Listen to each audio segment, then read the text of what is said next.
Alors sur internet, vous allez avoir des gens qui vont dire qu'il n'est pas nécessaire de démonter le pare-choc pour retirer un feu avant de 406 couper. C'est totalement faux. En fait, il y a plusieurs vis. Une au-dessus, une sur le côté dans l'aile. Il y a une vis en dessous, derrière cette partie en plastique là.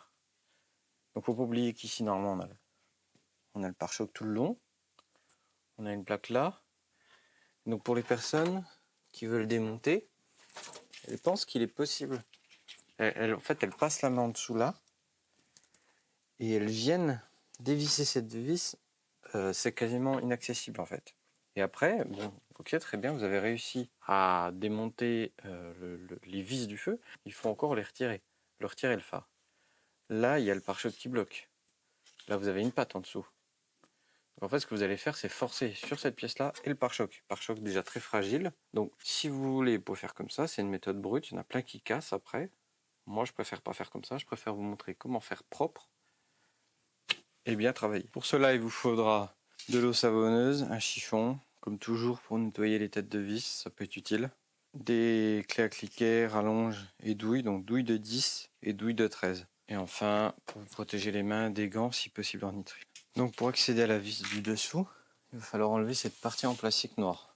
Elle est simplement tenue par deux vis, une ici et une de l'autre côté. Donc c'est du 13. Vous pouvez enlever la vis jusqu'au bout sans problème. La pièce en plastique est maintenue par des ergots. Je vais faire pareil de l'autre côté et on va la retirer. Et donc maintenant, il suffit de tirer sur la pièce. On va pouvoir desserrer cette vis là. C'est du 10.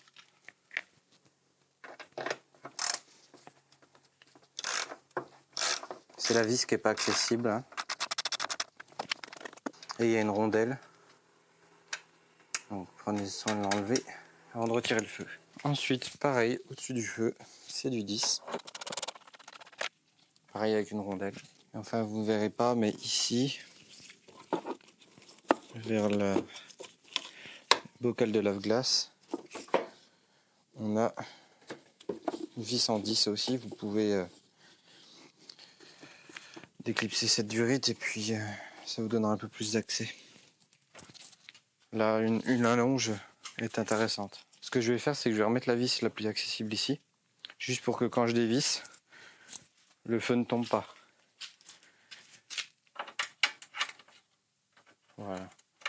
Alors, on met à la main, pas besoin de serrer. Comme ça, je pourrais décaler tout ça gentiment.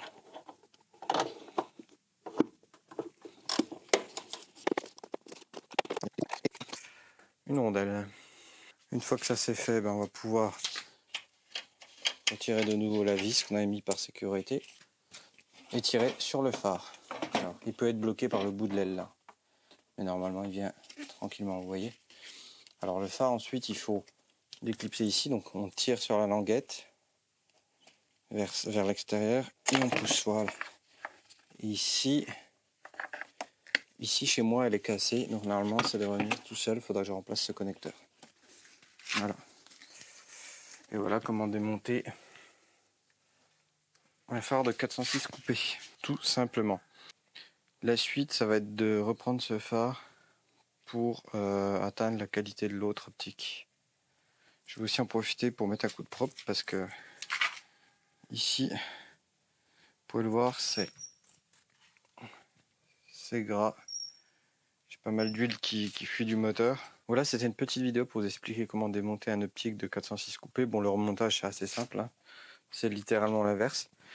Vous voyez qu'en démontant le pare-choc, on gagne quand même beaucoup de temps. Alors, oui, on perd du temps parce qu'on démonte le pare-choc, mais en vérité, ça va relativement vite. Ce que je vous recommande aussi, c'est de reprendre vos vis. À chaque fois, quand vous bricolez sur quelque chose, vos vis, vos rondelles, tout ça, de les remettre où elles étaient, de revisser. Pas mettre ça dans un sachet, ça sert à rien, sauf si vous n'en avez pas le choix.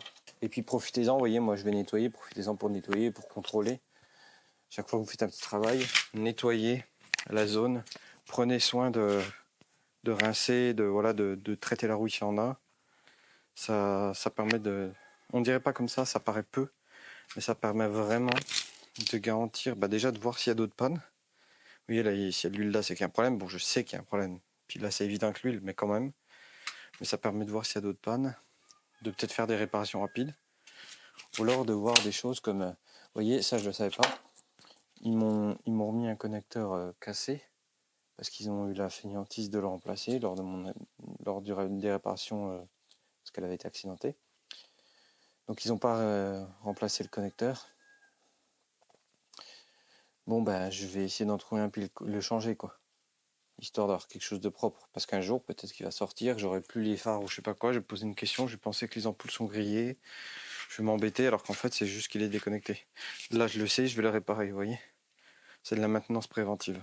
Ça aurait dû être réparé par des professionnels, ils l'ont pas fait, à nous d'assurer le bon fonctionnement de nos véhicules. Voilà. Là, ça fait une corde de plus à votre arc. Allez, bonne journée, c'était symétrique. Salut!